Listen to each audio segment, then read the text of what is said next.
Well, good evening and welcome to Tucker Carlson tonight. President Trump held his very first face-to-face meeting with the Russian president, Vladimir Putin, today, as the two are both in Hamburg for this week's G20 summit.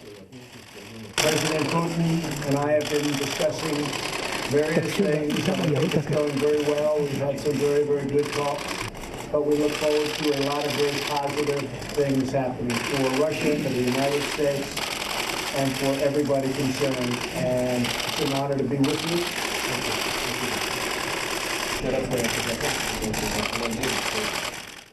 Well, most of the meeting focused on Syria's ongoing civil war, but President Trump also pressed Putin about alleged Russian interference in last fall's election. Putin denied any such interference, but of course, that's exactly what he would say if he and Trump had secretly conspired to rig the whole thing years ago. We'll let you decide. Meanwhile, violent left-wing protests continued in Hamburg and grew so bad at one point that Melania Trump was unable to attend a boat trip for the spouses of world leaders after security decided it was too dangerous for her to leave the hotel.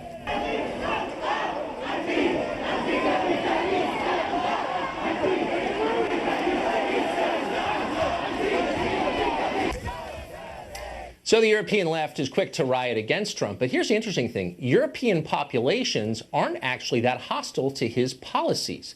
Consider Trump's proposal to ban immigration temporarily from half a dozen Muslim-majority countries. Outrageous, right? Well, actually, most Europeans don't think it goes nearly far enough. A poll this year found that majorities in France, Germany, Italy, Belgium, and several other countries backed a total halt to Muslim immigration into their countries. In fact, in every country in Europe polled, support for such a ban was far higher than overt opposition to it. Kind of amazing. Well, how about the president's plan to build a wall? Well, we're told in this country that it's morally offensive. Nobody does it because it doesn't work. And yet many European governments feel differently about their own borders. Hungary just built a wall on the Serbian border, for example. Macedonia walled off Greece. Slovenia has a wall on the Croatian border. Austria isn't just putting up a fence on the Italian border. It's also sending soldiers to defend it. Trump's anti-migrant wall may be a crime against humanity, but in Europe, walls are good policy and they're supported by the population. Even on global warming, there's not as much difference as you might think. Trump's withdrawal from the Paris Climate Accord supposedly marked the total end of American global leadership. All the news anchors here said so repeatedly. But actually, that's not such a crazy view in Europe, believe it or not. A 2015 Pew survey found that only 42% of Europeans were very worried about global warming, meaning most people there share the president's lack of all-consuming urgency on that question. In other words, Europe is much closer to America than most of us realize, at least on the issues. Trump's views aren't considered extreme there either. He's just hated by elites on both continents. John Daniel Davidson is a senior correspondent at The Federalist, and he joins us tonight. John, these numbers are a little striking considering the coverage of the president's trip abroad has basically framed it as this buffoon among the sophisticates. And of course, they must hate him for his backward views, but their population seem to agree with him. Yeah, it's very similar to what we see in coverage of Trump here in the U.S. You know, the same narrative that Trump is a buffoon, out of step with mainstream Americans, you know, holds these offensive policy views and wants to do all these terrible things. But, you know, there was just a poll released on Wednesday by Politico showing that a majority of Americans surveyed support a travel ban along the lines of what Trump has proposed for Muslim-majority countries. So, you know, this idea that his ideas are out of the mainstream is totally false, not just in Europe, but here in the U.S. as well. It's just you don't hear that in the media because that's not what the elites think.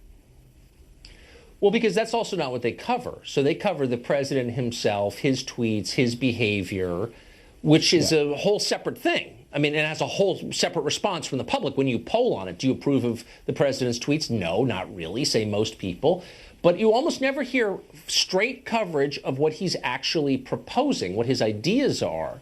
Those seem like they've always been popular. This is not a new thing. Yeah, and the interesting thing about this poll on Wednesday was that the language of the poll actually excluded any references to Trump. The question is, would you support a State Department policy that restricts immigration from these Muslim-majority countries? And, 55% of people said, yeah, I would support that. And it's exactly as you say. The media wants to focus on Trump, the person, not on the administration's policies, which have always been a lot more popular than the media gives the administration credit for. I have to say, maybe the headline here, and this is never reported that I'm aware of, is how far out of step the people who run Western Europe and the United States are with their own populations. These are supposed to be democracies, and yet their views bear no resemblance in a lot of cases on big issues to the views of the people they're supposedly governing. Yeah, and it's an uncomfortable thing to bring up, especially when we talk about the EU. The EU is not a very democratic institution. When you look at the majorities of people in Poland, in other parts of Europe, they support these policies that the EU elites themselves really deplore. In fact, there's talk earlier this year of the EU sanctioning the Czech Republic and Poland and Hungary for their immigration policy. Well, huge majorities in those countries favor restricting migrants. They don't want their country to be flooded with migrants the way Germany has been.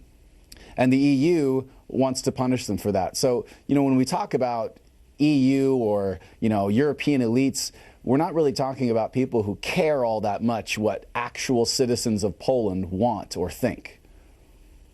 Well, you see that here in this country on display every day. That's right. How long can fake democracy continue? Well, I think we're seeing the repercussions, the backlash from that. You had Trump's election, which was obviously a backlash to the political establishment of both parties in this country. Then you had Brexit.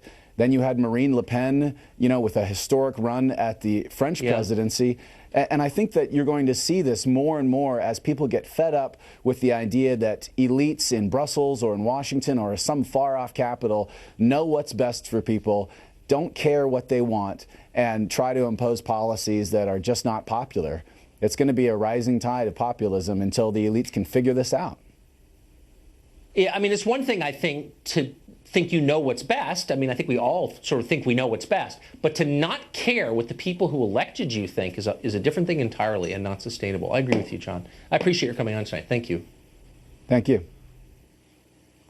Well, over on another channel, Chris Matthews predicted the president would be at a massive disadvantage in his meeting with Vladimir Putin because, of course, Putin knows everything about his little puppet, Donald Trump. Our president is walking into a room tomorrow morning in Hamburg, Germany, with a guy looking across at him like you're looking at me, who knows everything, who knows every meeting that his people, whether it was Mike Flynn or it was Jared Kushner or anybody else who met with a Russian in the last year, he knows it all. It's all. If he had a little excitement in some hotel room in Moscow X many years ago, according to that dossier, he's got those pictures. He's looked at them a million times. He knows every damn thing about Donald Trump. You can't edit live television, but, still. Back in reality, the question is, what should the president be looking to gain from today's meeting with the Russian leader? Well, for that, we turn to an actual expert on the subject, a Russian speaker. Stephen Cohen is professor emeritus of Russian studies at NYU, formerly taught at Princeton. He's also a contributing editor at The Nation magazine. He joins us tonight. Professor, the first thing you notice is just how much the press is rooting for this meeting between our president and the Russian president to fail. Why? Why would they want it to fail? Well, it's a kind of pornography. Just as there's no love in pornography, there's no American national interest in this bashing of Trump and Putin. As a historian, let me tell you the headline I would write instead, what we witnessed today in Hamburg. Potentially historic new détente anti-Cold War partnership begun by Trump and Putin, but meanwhile, attempts to sabotage it escalate. Now, you said I was an expert. I actually do have one expertise. I've seen a lot of summits, as we call meetings between American and Russian presidents. Was present at some, even participated in the first George Bush's summit preparation when he met with Gorbachev in Malta, he invited me to Camp David to debate before his team. In that context, I think what we saw today was potentially the most fateful meeting between an American and Russian president since the wartime. The reason is that the relationship with Russia is so dangerous, and yet we have a president who might have been crippled or cowed by these Russiagate attacks on him, and yet he was not. He was, I think, politically courageous. It went well. They did important things, and this will be astonishing to be said, I know, but I think maybe today we witnessed President Trump emerging as an American statesman. I think it was a very good day for everybody.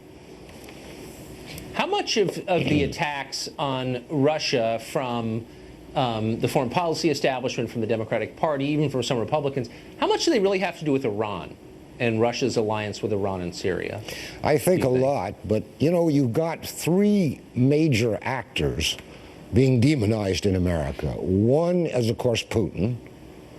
Second is Trump, but then the leader of Syria, President Assad, is demonized here.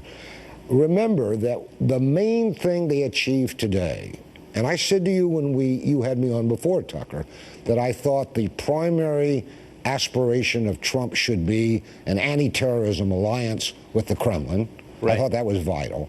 That is, in fact, and they said as much, what they spent their time on today. They formed an alliance, and that means that we will side for now with Russia, with Assad. That will be assailed in Washington because he's loathed in Washington almost as much as Trump and Putin.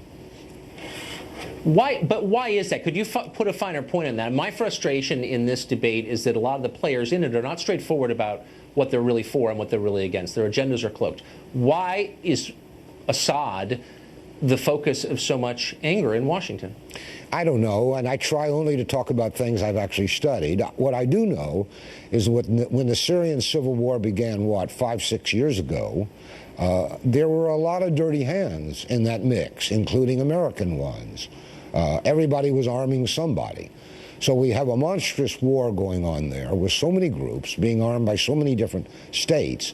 But the thing about Assad for me has always been, and maybe this is parochial, but he has been the protector of the Jews, of the Christians, and of the non-jihadist Islamic population in Syria at a time when the main threat there, the Islamic State, ISIS, chops off the heads of these people. It would seem to me that we should stick with Assad until we defeat these people. But focus, if you will, before we end.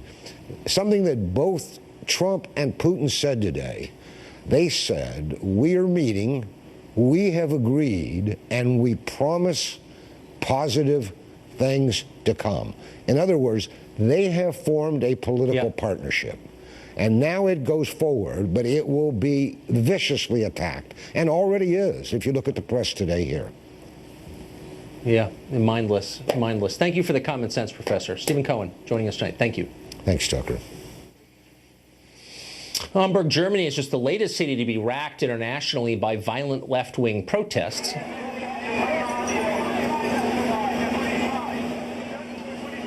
Up next, we'll talk to someone who says violence in the streets, like what you're watching now, taints the legacy of the civil rights movement of the 1960s. He would know because he participated in it. And then Marin County is one of the nation's richest areas, one of the most liberal, of course. So why is the county doing its best to stop the construction of affordable housing? A fascinating tale just ahead.